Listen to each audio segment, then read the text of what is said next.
Communist party CPI Guntur జిల్లా సమితి సభ్యులు సమావేశం శనివారం జిల్లా కార్యవర్గ సభ్యులు ఆకాటి అరుణ్ కుమార్ అధ్యక్షతన స్థానిక కొత్తపేటలోని మల్లయ్యలింగం భవనంలో జరిగింది.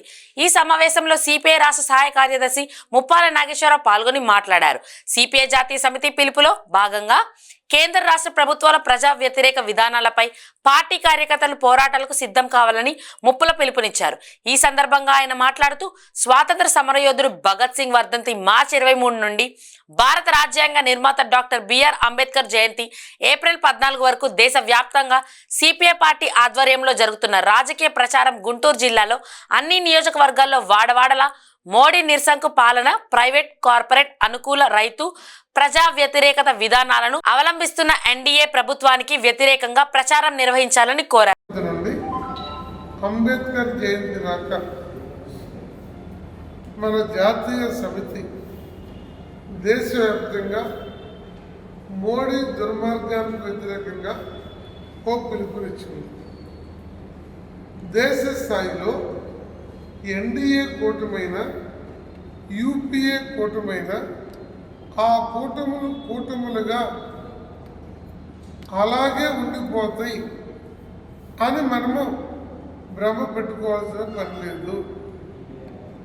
అందులో భారతదేశంలో ఉన్న రాజకీయాల్లో మోడీ దుర్మార్గానికి వ్యతిరేకంగా, మోడీ చేస్తున్న కార్పొరేటీకరణకి వ్యతిరేకంగా, మోడీ చేస్తున్న రైతు వ్యతిరేక విధానాలకి వ్యతిరేకంగా, మోడీ ఎన్నికల సందర్భంలో చెప్పే హామీలని అమలు జరపకుండా సామాన్యుల్ని భ్రమల్లో ఉంచి కోటీశ్వరులకు ఊడిగం చేస్తున్న ఈ ప్రభుత్వ కిరాతక చర్యలకి వ్యతిరేకంగా అమరవీరుడు సర్దార్ భగత్ సింగ్ 23 సంవత్సరాల వయసులో అద్భుతమైనటువంటి త్యాగాలు చేసి దేశ చరిత్రలో ఒక యువ కిషోరంగా పేరు గడించిన ఆ త్యాగమూర్తికి మరణించినటువంటి రోజు ఉరిదీసిన రోజు ఉంది.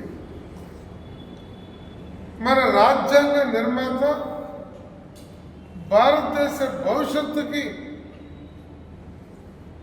ఒక మార్గాన్ని రాజ్యాంగం రూపంలో నిర్దేశించినటువంటి భగత్ సింగ్ మన అంబేద్కర్ గారి జన్మదినోత్సవం ఈ పీరియడ్ మొత్తము కూడా 3 వారాలు విస్తృతంగా మనం రాజకీయ ప్రచారాన్ని చేపట్టాలి. ఈ రాజకీయ ప్రచారం ఆయా ప్రాంతాల్లో ఉన్న పరిస్థితులను బట్టి జీబు మైక్ పెట్టుకోనైనా, సభల ద్వారా, సదస్సుల ద్వారా, జనవాడల ద్వారా మనం చేయాలి.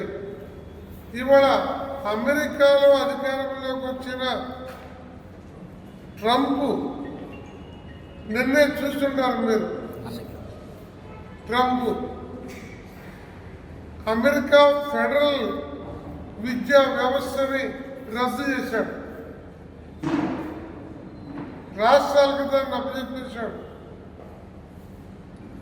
వేలాది మంది ఉద్యోగాలు పోవటం వల్ల ఉంచి ఒక దేశం, ఏదన్నా దేశం విద్యా వ్యవస్థని రద్దు చేసే ప్రధానమంత్రులు ఉంటారా అంటే అది ట్రంప్కే సాధ్యపడింది.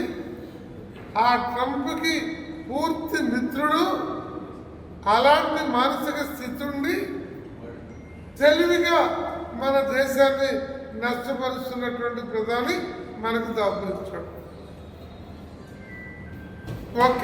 ఒక్క మాట చెప్తాను, దేశ ప్రధానమంత్రి ట్రంప్ నాకు మంచి మిత్రుడని ఇటీవల కూడా చెప్పాడు.